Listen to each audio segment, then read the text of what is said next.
বর্তমানে ভারতের ছাত্র আন্দোলন এটি কি বাংলাদেশের জুলাইয়ের পুনরাবৃত্তি নাকি ভিন্ন বাস্তবতা? জানতে এই ভিডিওটি সম্পূর্ণ দেখুন। ভারতে কি এমন শুরু হয়ে গেছে যা বাংলাদেশের জুলাই আন্দোলনের কথা মনে করে দিচ্ছে? একটি মন্তব্যকে ঘিরে শুরু হওয়া ছাত্রদের আন্দোলন এখন শুধু বিশ্ববিদ্যালয়ের মধ্যে সীমাবদ্ধ নেই, বিভিন্ন শহরে বিক্ষোভ ছড়িয়ে পড়েছে, সামাজিক যোগাযোগ মাধ্যমে চলছে তুমুল বিতর্ক, আর সরকারের প্রতিটি পদক্ষেপই এখন কঠোর নজরদারিতে। এখন প্রশ্ন হচ্ছে, এটি কি শুধুই ছাত্র আন্দোলন নাকি এর ইফেক্ট ভারতের রাজনীতিতেও পড়তে যাচ্ছে? আসসালামু আলাইকুম, আপনাদের সাথে আছি আমি শামীম আহমেদ। এরকম নিত্য প্রয়োজনীয় আপডেট নিউজ পেতে অথবা ডিজিটালি নিজের স্কিল ডেভেলপ করতে আমার চ্যানেলটি সাবস্ক্রাইব করে সাথেই থাকার অনুরোধ রইল।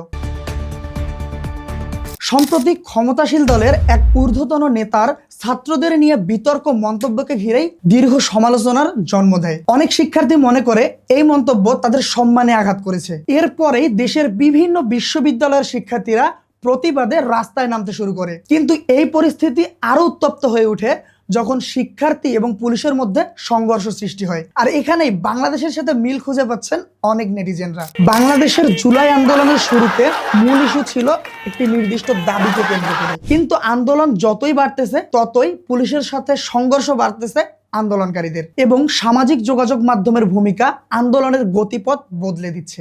যদিও দুই দেশের রাজনৈতিক এবং সামাজিক বাস্তবতা এক নয়, তারপর ঘটে যাওয়া বেশ কিছু কারণে এখন শিরোনামের পাতায় পাতায় ভারতের নাম। তারপর ঘটে যাওয়া বেশ কিছু দিক নিয়ে ভারত এবং ভারতের জেনজিরা ব্যাপক আলোচনায়।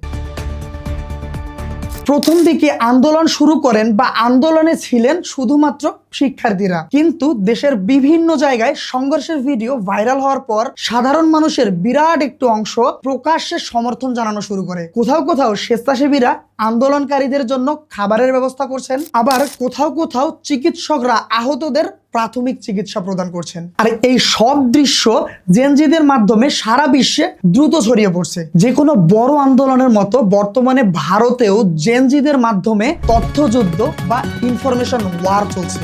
সরকারপন্থী এবং আন্দোলনপন্থী উভয় পক্ষে ভিডিওর মাধ্যমে নিজেদের বক্তব্য সামনে নিয়ে আসছেন। এই আন্দোলনে দেশের বুদ্ধিজীবীদের বিরাট একটি অংশ আন্দোলনে রাজনৈতিক উদ্দেশ্য দেখছে। এখানে আরো এক পক্ষ বলছে এই আন্দোলন পুরোপুরি শুধুমাত্র শিক্ষার্থীদের উদ্দেশ্য। এর ফলে কোন তথ্যটি সত্য আর কোন তথ্যটি অতিরঞ্জিত করে আমাদের সামনে প্রেজেন্ট করা হচ্ছে সেটা যাচাই করা এখন আগের যে কোনো সময়ের চেয়ে বেশ গুরুত্বপূর্ণ। আগের মতো এখন শুধুমাত্র টেলিভিশন বা সংবাদপত্রই কিন্তু তথ্য আদান প্রদানের একমাত্র উৎস নয়। একটি ভিডিও, একটি লাইভ কিংবা একটি পোস্ট মুহূর্তের মধ্যেই কোটি কোটি মানুষের কাছে পৌঁছে যাচ্ছে। আর এই কারণেই বর্তমান সামাজিক যোগাযোগ মাধ্যম আন্দোলনের গতিপথেও অনেক বড় ভূমিকা রাখছে।